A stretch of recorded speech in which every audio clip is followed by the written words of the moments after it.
Hi, let's tell you about the Supercharged Leader book. Many leaders are so busy doing the technical, practical and operational aspect of their job that they have very little time to also be strategic about their leadership. They are running on empty and missing the time to focus on current and future expectations of them as a leader. But as a leader, you must find out what that is and start supercharging your leadership right now. We are constantly looking around and ahead to prepare and equip leaders. And over the years, we've successfully predicted work and leadership trends that have aided our clients in preparing and equipping themselves. In recent years, we've all been living through a global pandemic, and that has changed our way of working, with high inflation and a world in unrest where leaders are challenged in a way never seen in our lifetime. And the aftermath will continue for years. How leaders respond, inspire hope, and engage in collaborative dialogue or not will become their legacy. Leadership is key to managing this worldwide reality. As you know, we all live in a VUCA world, a world of volatility, uncertainty, complexity, and ambiguity. This can either be threatening to people, or it could be made part of a new normal, even something to be excited and hopeful about, as it can bring about positive transformation and innovative solutions that can benefit people all around the world. Yes, the digital revolution, the world of VUCA, the evolution of artificial intelligence, as well as a world in unrest coupled with the pandemic and its ripple effect, will continue to shape the leadership agenda. It puts new, demanding expectations on leaders. Leadership is continuously evolving. Looking forward, what will leaders who want to stay ahead need to focus on now to equip themselves for the foreseeable future? What mindset and skill set do leaders need to develop and utilise to build their career and be successful going forward? What behaviours do they need to demonstrate? How do they need to show up? And how do they develop them and supercharge their leadership? Now, we have identified the 6 superchargers, a set of 6 mindsets and skill sets that, when combined, will enable leaders like you to boldly face a workplace that's rapidly evolving and becoming more complex. With the aid of these solutions, you can strengthen your long-term leadership capabilities and prepare yourself to handle situations that we don't even know about yet. So here are the 6 superchargers. 1. Supercharged strategy. Think and act strategically. Number 2, supercharged inclusion. Create a workplace where everyone can contribute. Number 3, supercharged connectivity. Build people networks and connect digitally. 4, supercharged collective intelligence. Ignite brain power and innovation. 5, supercharged learning. Draw non-stop learning from all your results. And number 6, finally, supercharged agility. Respond to change and create opportunities. These mindsets and skill sets have been identified in the work that we do from our own observations and experience, working strategically and tactically with leaders and organizations around the world for over 25 years. Our continuous research on new leadership trends and what's being uncovered and reported about leadership. As they engage with each other, each mindset and skill set are strengthened further as they build upon and benefit from one another. When they are deployed in harmony, their combinatorial impact increases. Let us examine how that really works. Developing your strategy mindset and skill set makes you more deliberate, conscious, considerate, and effective. You have a broader, deeper, and more complete perspective, and you understand that to make the kind of effect necessary to produce results, you must constantly become more strategically minded in all that you do. And as you become more strategic, you also become more conscious of your surroundings and other people, realizing the complete value and significance of diverse inclusion, knowing who to include and why, and figuring out how to create a welcoming, psychologically safe environment where people feel comfortable speaking up. The more included and safe people feel, the easier it is to achieve connectivity, where people connect with others as they feel valuable and see the values in others more clearly. And you can see how connectivity can contribute to the overall vision and purpose of the organization because of the ecosystem of stakeholders growing in a meaningful way. the more effectively connected you and others are, the more opportunity for collective intelligence there is. And when you add in the diversity of thought and style, you increase the opportunity for innovation. And when people are smarter together, learning accelerates. People learn from each other, test and try ideas, which in turn leads to new insights and more innovation. And with this level of accelerated learning, the need for agility grows to adjust, adapt and redesign in line with the strategic ambitions. We've then come full circle. As you can see, by paying close attention to these 6 superchargers, you can develop a comprehensive set of mindsets and skill sets that complement one another and enable you to not only adapt to the constantly changing environment around you, but also to proactively lead into it with confidence and direction. While you should look back to learn from the past, you should also look forward to the future to begin speculating about what is ahead for you and your leadership. Be proactive, supercharge your leadership and be the leader the future needs.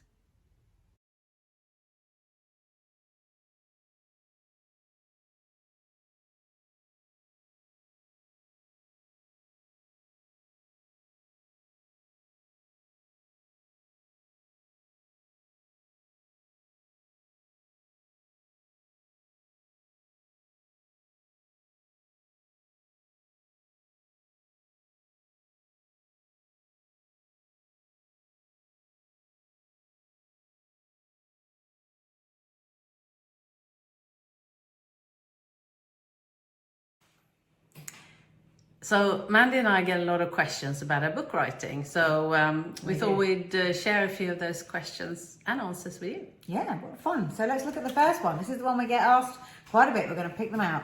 What's the story of your books? Do you want to start, Elisabet? It's a long story. It's probably started about 12, 13 years ago when almost by chance, both Mandy and I started talking about, I want to write. I've always thought about wanting to write a book. Oh, so right. Maybe we should write together. Yeah. It was that spontaneous, wasn't it? It really was, yeah. It was kind of, I wanted to write a book. Oh, so do I. Okay, so let's write one together. And the minute we said, yes, I want to do that, and we had an accountability buddy, it was like, right, we're going to do it then. And then when you have an accountability buddy, it means you can't then the next day say, I don't want to do this anymore. And you say, you start, and then we just started writing. And the first book that we wrote was called The Team Formula, and that was a story about a merger and acquisition and 2 teams coming together, and the leader's story about how, in that instance it was a he, how he was leading through that, the behaviours and challenges he had with that. He had a diary and a journal, and he was, outside of that, he was talking about how challenging it was and how difficult it was, and all of his, how he got through that. So that book was great. And then after that, well, you can tell the next bit about the next book. Yeah, and that's 11 years since that first book came out. It came out in 2013.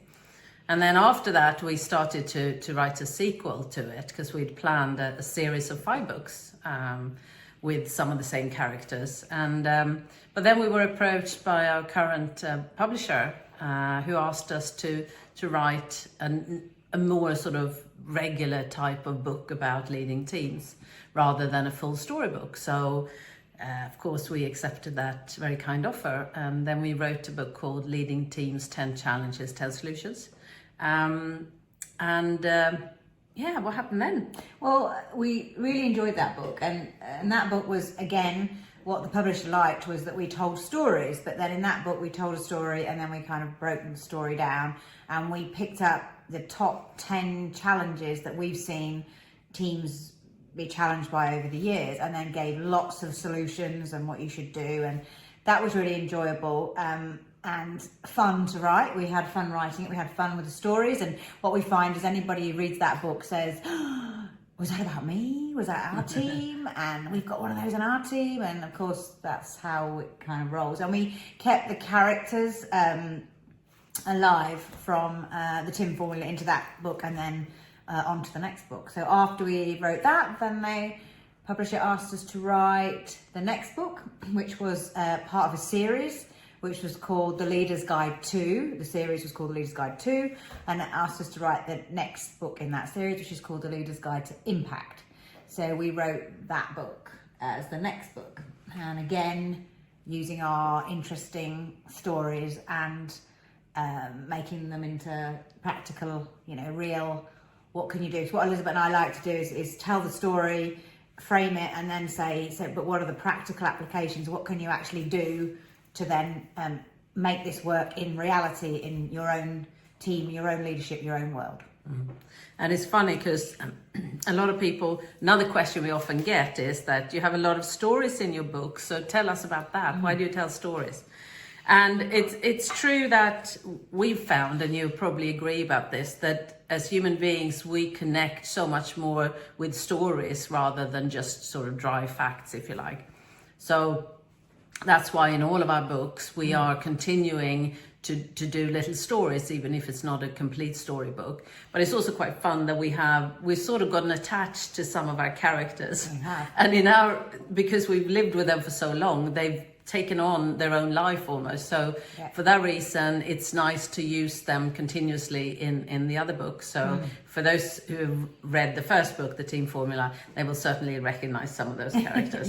And they are, we like to keep them alive, and we will see situations over and over again, and we'll see that happen in teams and leaders. So we'll come up with that story, and then we'll unpick that story and say, so here's what's happening, and what we like to focus on is not just that the aspect of what are the skills and competences there, but more about the behaviours. So how behaviourally, how does that make you feel? What's the impact and effect? So we'll dive into that a lot more from an emotional intelligence perspective, as well as an IQ, but an EQ perspective as well. And we tend to put the focus up on that side. And we do it because a lot of the time that aspect of leadership and team and collaboration and communication and culture aren't covered as much as the sort of more of the technical bits. Yeah. And we've found that actually it tends to be the behavioral aspects that really make the big difference. Yeah. And we'll say a lot, if you want to create transformational change, then transformational change happens at a behavioural level. You can have lots of actions, and we know that you need those, and we know that they're important, but the differentiating factor and the transformational change comes when you start thinking about behaviours and culture. So we constantly write and have a theme through all of our books about the cultural change and the cultural aspects. So if you behave in a certain way, as a leader, you own the culture. We all own the culture in any business that we're in, but in that we need to be intentionally thinking about the culture. So as a leader, our behaviours, minute by minute, second by second, shape that culture. So we also talk a lot about culture throughout all of the books, and tell stories about that, which we feel really makes it come alive, and people really, really enjoy those aspects of the book, as do we really enjoy writing them. So, and of course what it actually does is it reflects a lot of the work that we do outside of writing books, because writing books is a very small part of what we do day to day. The work that we do with organizations and leaders all around the world is we work with these kind of questions. So with regards to the behavioral impact of people and leaders in organizations and how that shapes the culture. So, yeah. And that probably links us to the question we get asked a lot about what inspired you to write this latest book. So, and I think Elisabet just said, there's lots of, we work around the world all the time with leaders. And what we are constantly seeing is this next book, which is called Supercharged Leader. See, we could even finish each other's sentences. We've been working for so long together. So Supercharged Leader. What we find with this book is we were really inspired by thinking how much time are leaders really thinking about what's coming up next. And we get so bogged down in the day-to-day, who's picking their head up and thinking, what don't we even know that we don't know yet that we need to be thinking about? And so this book's really about how do you prepare for the things you don't know are going to happen or come yet? How do you remain ever ready for that and not have to have all the answers, but be, in leadership terms, be ready for that? And we were really inspired by that. In fact, we started by writing an article, and it started out as an article about this topic of, the change. So what we tend to do is look at what are the changing trends in the world therefore what impact does that have on business, therefore what impact does that have on leadership. And we were writing an article about it, and Elisabet's very persuasive, so she said, let's write another book on, this is not just an article, this is a book, so let's write another book on it. So we, after saying I wouldn't want to write another one again, we ended up writing the fourth one. It's probably going to be a fifth as well. Probably is, but anyway. But what I think was really interesting with the book and why the whole idea around the 6 superchargers is quite unique is that we found that the way we work with leaders and organizations around the world, we're really there to help them understand what's going on in the world. We're helping them to look up, look out, and be aware of what's around the corner so they don't become too operational and too much in the moment.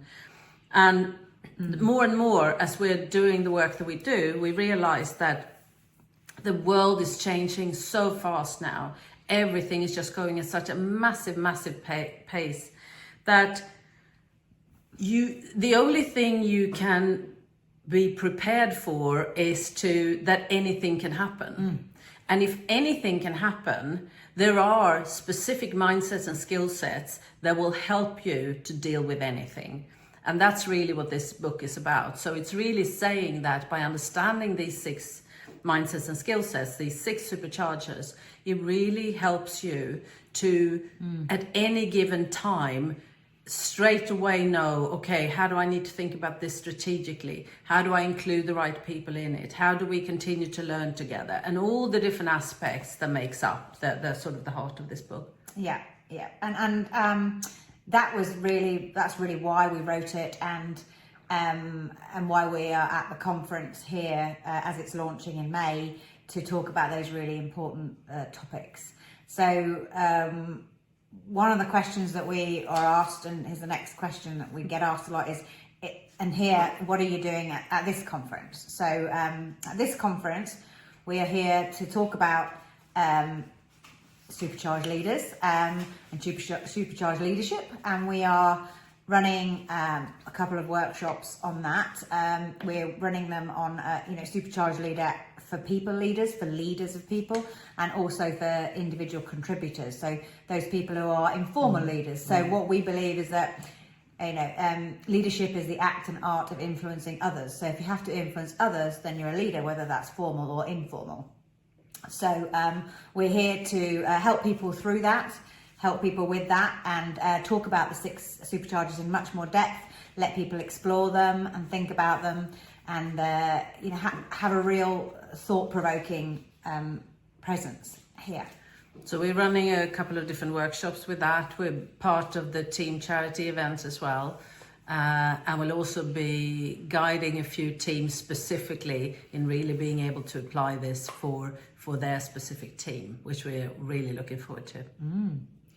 So so that's what we're doing here, and we are having fun, and we will be having fun, and we are in and out of the booth depending on what else we're doing at the time. So if you see us around, stop us, talk to us, say hi. We'd love to talk to you.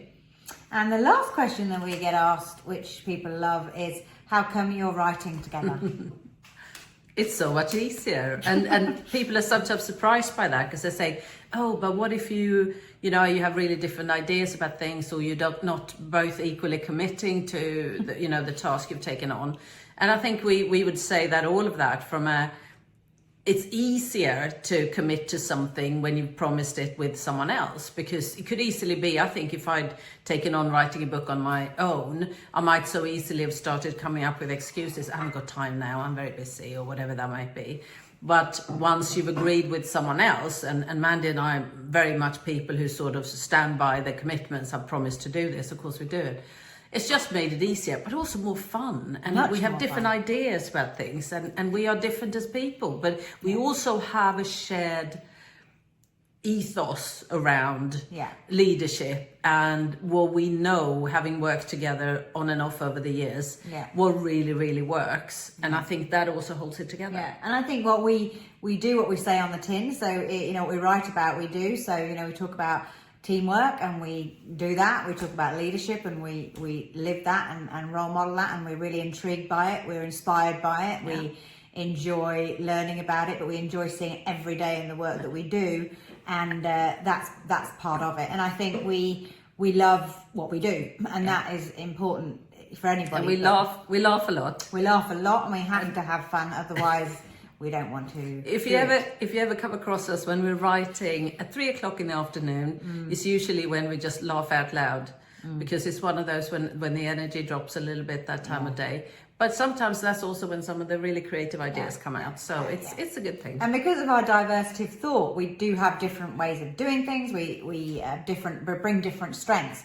So when we do that, we have that diversity of thought, which brings about more innovation. So, an idea sparks something else, and we can come up with something pretty creative when we do that. And we write about that and say, people need to do that more and use that collective intelligence. So we do what we say.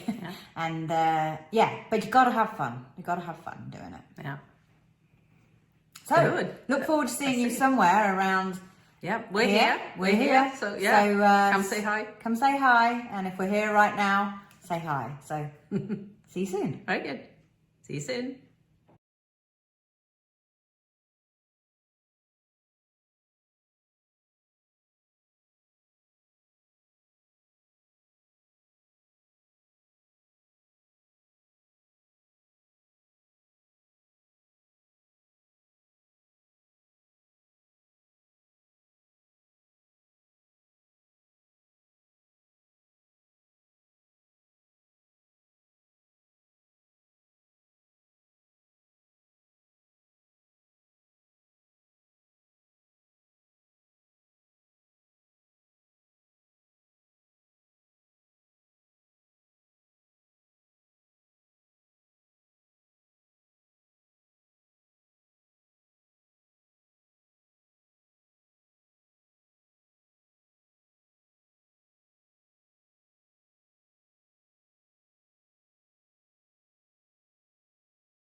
Hi, I'm Mandy Flint. This is Elisabet Wimberg-Hahn. We're leadership strategists. So we look into the future, look at what's happening, and then look back into what's happening today, and therefore what should we be preparing for in terms of leadership.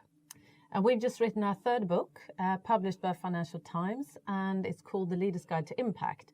And it's divided into 3 parts, and we wanted to take you through those 3 parts now to give you an idea of how you can work with your impact and the kind of results you can have. So leadership is the act of influencing others.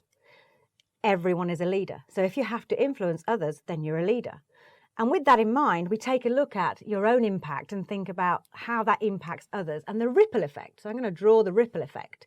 With the ripple effect, we look at yourself here right in the center and think about what impact are you having on you, and then what impact is that therefore having on the team around you. With that impact, how does that ripple into the wider organization, and what impact is you and the team having on the organization? That therefore filters into the outside world. So we then start looking at externally, how is the impact and what does that have? What effect does it have? We start to think about, therefore, you and your inside, the ripple effect to the outside, and therefore what culture you're creating. And as a leader, you're the creator of that culture. So whatever impact you want to have, imagine that you have an impactometer. Imagine there's a gauge here where you could either have minus 100, so you have a really negative impact, or you can have plus 100, or you could be at 0. Whatever it is, whatever you want to achieve, think about not just what you're going to do in a certain moment to achieve the impact, but how are you going to be? And then start to think about what you need to do in order to shift the gauge higher up, if indeed you want to have better impact. So we start looking at part 2 in the book. In part 2 in the book, we look at executive presence. So executive presence means you don't have to be an executive. It means there's a presence that you have from your impact. And we've been researching and studying that. And in studying it, we've come up with the executive presence sweet spot. Here we talk about the different ways that we can think about looking at executive presence. So the first way is thinking about demonstrating confidence. So here we look at how confident you look, how confident you appear, and how that comes across to others. We then start thinking about how much you are inspiring and relating to others. So we are inspiring and relating to others. So to be inspiring, you need to be inspired. So how is that coming from within? We also link it to a communication and coaching. So communication and coaching being the way that you are interacting with others. And if you're listening, if you're asking the right questions, not just giving the answers, but coaching others both in a positive way and also in a developmental way. We connect that with showing respect. So showing respect to others is a fundamental way of thinking about the behaviours that are needed in terms of executive presence. So we need to demonstrate we're showing respect, we're giving credit to others when credit's due, in making that connection. We therefore finally look at we need to be relating to the vision and the strategy. So we always need to be thinking what's ahead, what's coming up, and how are we describing that? How are we allowing people to make the links and connections and translating that from the vision into the day-to-day? All of that makes up the sweet spot, which is right in the middle, which means we need a bit of all of them, but we need to dial up and dial down when we need those different behaviours. Now, you can also say that ultimately impact is about stakeholder management. Who are your stakeholders? Who are the people you want to have a really good, positive, strong impact on? And of course, you have your employees, if you're a leader, people that report to you. You have your peers, you have your boss, you have the board of directors maybe, and even the world around, your customers and the press and the media may be around. And all of those are factors you need to look at. So one of the things we really recommend that you do is you have a look at and say, okay, who are my stakeholders? Do a little simple stakeholder map and you say, okay, so what level of interest do these people have in the work that I do? How much power do they have over the work I do? And you go from low to high here. So, for example, imagine your boss probably has a lot of power and a lot of interest in what you do. So they would end up here and you need to manage them very closely. Whereas there may be other ones that are, they have low interest and low power. And for that reason, you don't want to spend too much time on them because they don't want it and you don't want it. So this is crucial when it comes to impact, to really consider your stakeholders. They're not all the same and they're going to be needing different things from you. So we move into part 3 of the book, and part 3 of the book we talk very clearly about the impact outcomes. So therefore you might need to have an outcome impact. So in any example, for example, changing, there's a lot of change going on. If you want to create and develop change, then you have to think about where are we heading and where are we going. So we look at the vision. So here's the future state. Here's what we want to create. This is the change we want to bring in. So we work through where are we today? Here's our current reality. Where are we in the change today? But clearly, where do we want to head towards? And we look at that as just not about change management, but about change leadership. So leading that change.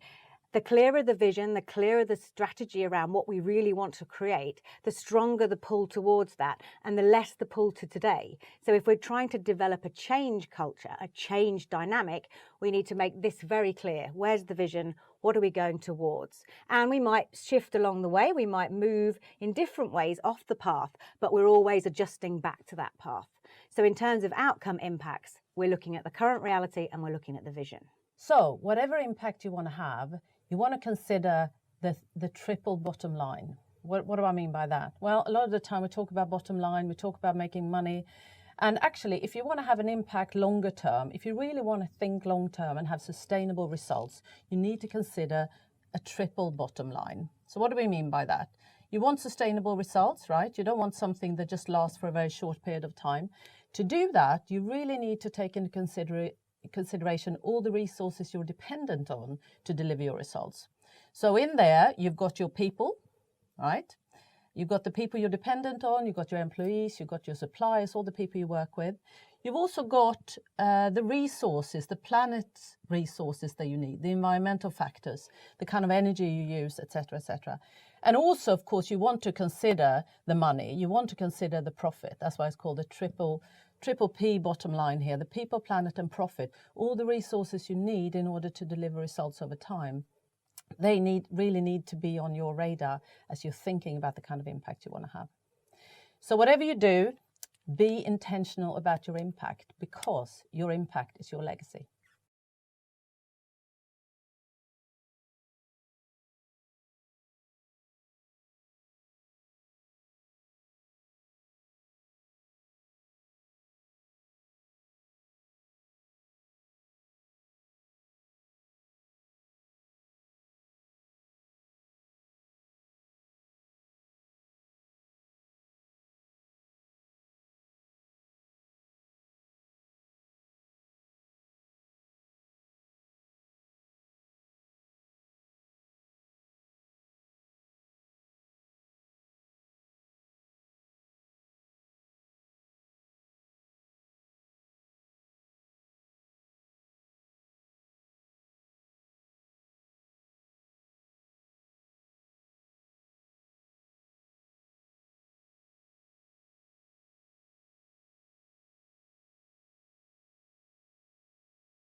So we thought we'd talk to you today about some of the questions we get asked a lot about culture and tell you a little bit of the story. Elisabet and I have been working on culture for 24 years, so we thought we'd get asked a lot of questions, so let's pull that up and pull out some important ones for you. So Elisabet, how did our interest in culture start? Why don't you tell that story? I'd love to. So Mandy and I used to work at American Express, and 24 years ago we were part of a team who had been tasked, or we've been given a mission to really help the executive team to create a workplace where people want to be. And the head of Europe, as it was, within this group, he thought this was so important that he wanted a particular team to work on it, because he said, that's what we want to have. We want people to absolutely love to be here. So our role in the team was really to be advisors to the executive team, to really look at what's going on out there, what are people experiencing, and how can we create the best possible experience for them. And then we made recommendations to them about what to do, and then we designed that and we delivered that. And it was an amazing journey, wasn't it? It was super fun, and it lasted. It took us 3 years. So culture is one of those things that takes you time to work on and focus on, but it took 3 years, and it was incredible. And we learned so much that we've taken into our last 24 years. Absolutely. And what happened as well, of course, is that there were so many leaders involved in this. So even though the initiative itself at one point came to an end, it had by then been absorbed by the people within the organisation and continued to live on and actually go to other organisations as well. Yeah, and they've taken it on to their next organisations, and we work with them now. 24 years later, they're still doing it in whatever organisation they end up in. So. Absolutely. So good fun. And that's really where our interest in this really blossomed, and we became really, really passionate about this. So Mandy, one of the other things we often get asked is, what is culture then? You know, what is the actual definition of a culture? Yeah, and that is a great question, and it really is, there is a great definition, which is the beliefs and values that differentiate one organisation and between one organisation and another. And you often think yourself, you've worked for different organisations, you can sort of really think about defining the culture and saying, well, what is it? And that's the way things get done around here. So how do things get done around here? And it's as simple as that. How do things get done around here? But to do that, you have to be a bit more implicit. Take the implicit and make it more explicit. So you have to pull out what is this culture really like? Explain it, describe it, be able to pull it out and really, really get underneath the covers and be able to describe it to others. So when new people come, to be able to say, this is what it is. And that takes time and that takes energy, but it is about really pulling out that and being explicit about that. Such an important thing. But it really is, that differentiates one organisation and another, and that is the differentiating factor. So who owns the culture then, Elisabet? Well, that's another interesting question that we get a lot. And what we would say is there is always a culture. It's one of those things where whether you think about it or not, it's there. And for every organisation and for every leader, there is a choice to be made. Do I leave this to chance, or do I choose to actually take control of the culture? And the interesting thing is, whether we think about it or not, culture eats everything. You know, whether you have the best plans in the world, you have loads of strategy, you have loads of initiatives, if the culture doesn't support what you're trying to do, it's not going to work. And for that reason, everyone owns the culture, but it really starts with leaders, because leaders are ultimately the ones that are the biggest culture shapers, because they are the ones that through their behaviors and through how they interact with the organisation will, whether they think about it or not, create and shape the culture that an organisation has. So another question we often get then is, you know, what are some examples of those culture shapers? Are there good examples and are there bad examples? Yeah, and we see this all the time, and you'll see it every day, and it's very much something we pick up and look at, and again make it a little bit more explicit, but yeah, good and bad culture shapers. As leaders, we are the shapers of culture. So leadership is the act and art of influencing and impacting others, which in turn creates the culture at work. So a good and a bad example. So a bad example maybe is if someone says we really want to have transparency here and it's really important to have a transparent working environment, and then they go behind someone's back and talk about others behind their backs, which creates a little bit of cautious. People become more cautious, they get fearful, so they won't share, they won't do the transparency that is required and wanted and desired. And then you get a culture of disengagement, so you get the opposite culture. So that's an example of how a leader can simply shape a culture, and that's a bad culture shaper, if you like, as an example. A really good culture shaper is somebody who maybe says it's really important to us to have a work-life balance. So we want to create that balance and have that balance for each person. And then rather than rewarding, which we see in a bad culture shaper, rewarding, oh, it's great, they work long hours, and because they work long hours, and we're gonna reward that, which is actually not doing what they say. It's actually going around and rewarding those people who are smart at working smarter. So encouraging that and actually pulling that out and saying we're rewarding that, which creates a culture of much more engagement and innovation, because if people can work differently, try different techniques out, then that's going to create a culture of innovation and really support that. Another great question that we get asked is, how do you get culture into the DNA? So how do you actually drive it into the core of the business? Yeah, and the important thing to think about here is that you cannot just, create a bunch of actions or activities. There are things you can do that are on the activities side. You may, go about having workshops where you learn about something. You can put 360-degree feedback in place where leaders really understand their own impact and so on. But the activities aren't enough. So the most effective way of doing it that we've seen over all the years is where you really combine activities with behaviors, where you put the biggest emphasis on the behaviors, because it is the behaviors that shape the culture. They need to be in place as well. So it almost needs to be like two trains running side by side, one that makes sure that you do the things you say you're going to do, the activities, but the behaviors also really holding each other to account to what are we creating through our behaviors. And and there's a lot we can say about that, but we're going to leave it at that. We're happy to take questions about this if there's an opportunity for that as well later. Another question we often get is that, isn't this just a nice to have? Does it really matter with culture? Absolutely not.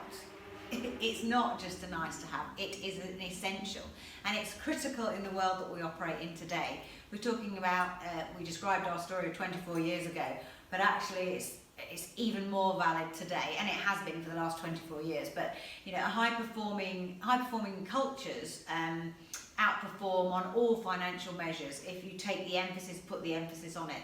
So putting the emphasis on the culture, driving it alongside the business, doesn't mean you don't focus on the business, doesn't mean you don't focus on the bottom line. It means you are running it. It's not a nice to have. It's not, it is the job. It's not an extra thing to do. It's not another responsibility. It comes with the job, and it has to align with everything else that you're doing. So you have to be thinking about what's our strategy, what's our vision, what are our plans, what are our activities, but what's the wrapper that goes around that? Is the culture that is the glue that holds it all together. A real enabler. Think about it. That's what we would call it, right? An enabler. Yes, yeah. And plans. And as a leader, you are shaping the culture minute by minute, action by action, behaviour by behaviour. So you're driving that, and you can, each of us, every one of us can make an impact. Every one of us can link to that. So it's not just a nice to have, but it's only for those at the top. It's throughout the organisation. And a company's culture is shaped as much by the behaviours that we tolerate or overlook as the behaviours that we role model. So really think about, what culture are you creating?